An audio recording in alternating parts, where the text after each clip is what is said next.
Thanks. The Hollywood actress Angelina Jolie has revealed that she's had both breasts removed to minimise the risk of cancer. Writing in the New York Times, she said she decided to have the double mastectomy because she carried a faulty gene that gave her an almost 90% chance of contracting breast cancer. Andrew Plant has this report. Angelina Jolie revealed she'd had a double mastectomy in an article written for the New York Times. The 37-year-old actress said she'd decided to act after doctors told her she had an 87% chance of contracting breast cancer, the disease that killed her mother at just 56. She said concern from her children over whether the same thing could happen to her had prompted the preventative surgery. Describing the procedure in detail, she paid tribute to her loving and supportive partner Brad Pitt, who was with her for every moment of surgery, the removal of breast tissue, and then reconstructive surgery over 3 months of treatment.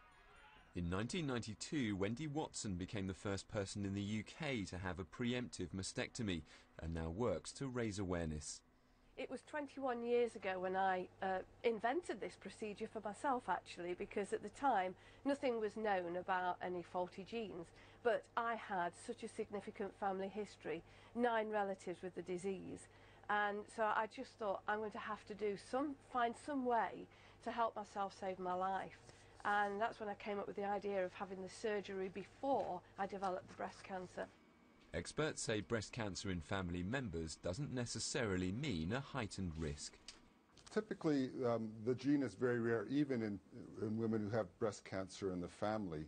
If the breast cancer has occurred at a young age in a family member or in multiple members, the risk is higher.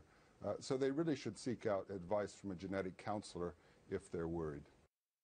A faulty gene meant Angelina Jolie's chances were very high, but following the operations there's now only a 5% chance of her contracting the disease. She is also at risk of ovarian cancer. Angelina Jolie said she hoped other women could benefit from her experience and go for gene testing so they could reduce their chances of breast cancer. Andrew Plant, BBC News.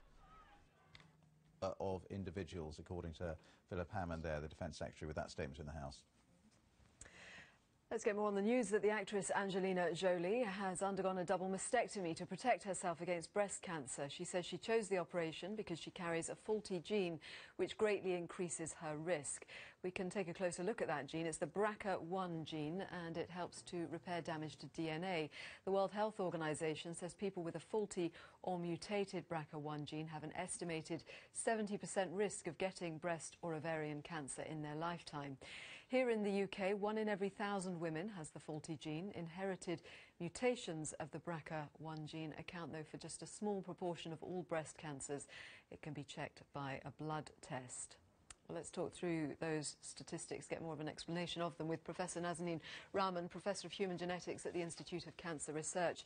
Thank you. We just bombarded everyone with statistics there. Just explain then what it means. I mean, obviously for Angelina Jolie, she's looked at her chances of getting breast cancer through having that gene, and they were put at 87%. She's had the double mastectomy. It's taken her chances down to 5%. How are these statistics worked out? So they are estimates.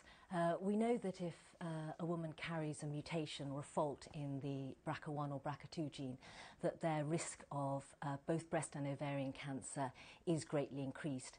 The actual specific amount that it's increased by, we can only estimate, and we sort of estimate that it's between 60 to 90%, and there are various things that will influence that risk.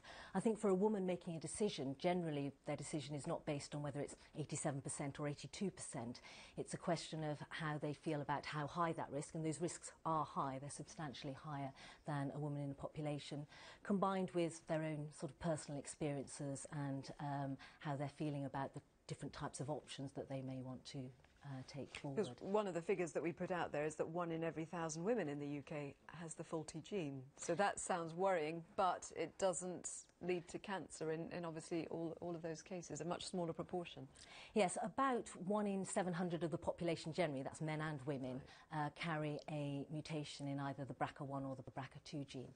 And but not all of those will develop cancer. But that is overall in the population around about 100,000 people who will have a mutation in one or other of these genes. And she's taken the decision to have the double mastectomy as a result. What impact do you think her sort of putting that out there might have? I think that these genes, the BRCA genes, they've been known for about 20 years now, and I think they are amongst the genes that are most well recognised, and certainly a lot of people who will come to see me in clinic will already have sort of known about them. I think it's important to think about the genetic testing as giving information that can both sometimes reduce one's risk or increase the risks, because often when we found that within a family that a gene mutation has caused cancer in that family, when we then test an unaffected person, they may have inherited or they may not have inherited it. So quite often we're saying, actually, although there's an increased risk of cancer in the family due to this faulty gene, you haven't inherited it, and therefore you don't need to have these interventions like having surgery or excess screening. Professor Nazanin Rahman, thank you very much.